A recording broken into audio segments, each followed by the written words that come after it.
One of the guys that came by this week was asking me about sharpening gouges. And he made a very good novice question. And he'd heard this from folks where they gather in down in the Bayou country over towards home area from me. And they gather each week, a handful of them, and they turn. And he said that they have a new member, and he keeps asking every week. He says, "When do you know you have to sharpen?"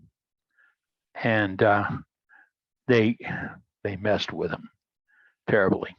They put up a little bell, like a dinner bell. And he said the first time he asked that, he said, "Well, when you hear the bell, you got to stop what you're doing, come over and sharpen up." they'd ring the bell. He thought it was a legitimate thing. He'd stop and go over and sharpen up his tool, till he realized he's the only person stopping and sharpening up his tool. That's something I think I would have done in my younger days or yesterday.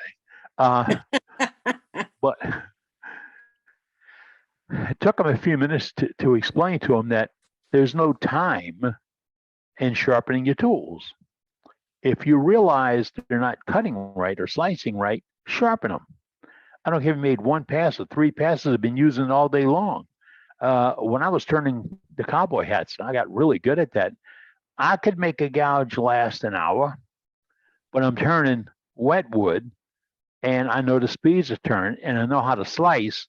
So I wasn't beating up the blade to make the cuts.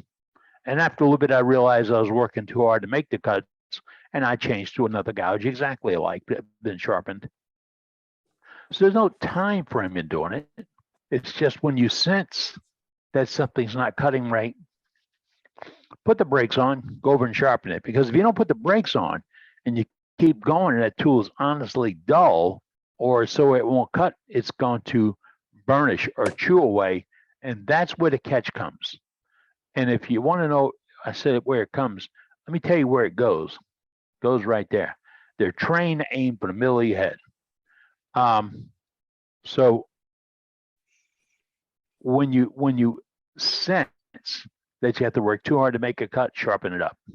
And so one of the guys said, "So isn't that just wearing your gouge down is going to wear it out, and have to buy a new one?" Not really. I can resharpen any of the gouges I have on my lathe, almost any of them, with one pass on the grinder. And I'm not lying. One pass. I use a jig I've made up to do my Ellsworth grind. And it's got two steps on it. So it's an Ellsworth Avaria grind. So I can relieve the back pressure on the heel on the back of it. I can chuck it up, make one pass and go back to cutting. This back and forth and back and forth and back and forth, that's just throwing steel on the floor, really. If you use a jig and you understand how it works, and you use it the same way every time, you're going to save time, money, and effort. But the other thing is, I said use the jig. If you have several arms that you have steps on, like you have an Ellsworth, the two prongs that stop at the 247, but then you want to sharpen your fingernail gouge on the same wheel, you can pull the 247 guide out and slip into one that will fit, that will raise your point up. So you're not cutting like 55 degrees, you're cutting maybe 30 or 25 degrees. And that's how you can find that up. Don't mess with that one that you have set up. Set it, put a pin in it, put a clamp on it. I used to make a thing called AccuSet. It was a sleeve that went over it and you locked it down. Go back to that setting every single time. And if you got to change, switch the bar. And for your rough-in gouge, same way. People say you can't do a rough-in gouge on one of those elliptical things. No, you shouldn't try. A rough-in gouge just from one point. You pick one point, you roll it around on one point, and you can run it back and forth. Well, if you use the same point every time,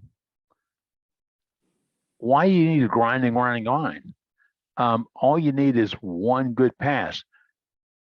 We've all heard better turners on this meetings that say I'll use my steel, my diamond gouge, my diamond card to go back and touch it up. That's a good idea, but you better be good with your diamond card, because if you're off by a little bit, you're going to put a second, a third, or fourth bevel in there, and it's going to be hard to write it. Consider this: your cutter can cut with 1/8 of an inch of the blade. 1/8 of an inch of the blade. That's all it needs. 2 or 3. Somebody catch that one out. Okay, got it. You can cut a small portion of your blade at 1/8 of an inch, the tip. But if you're cutting with that 1/8 of an inch tip, and there's a 1/16 of an inch bevel ahead of it, which one are you going to be able to control? So you dig it in, and at the 16th, and when you roll it, the 1/8 comes up.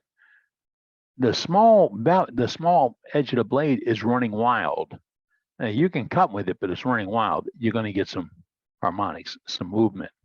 So the important thing is when you sharpen up a gouge, whatever, one pass, and it better meet the edge. If you got to paint it with a mark slot in order to grind it and see where it is, do so. Oh, remember that mark slot's going to leave a mark on your wood if you don't clean it off. I sharpen my tools and I get these black rings on it. Mark slot.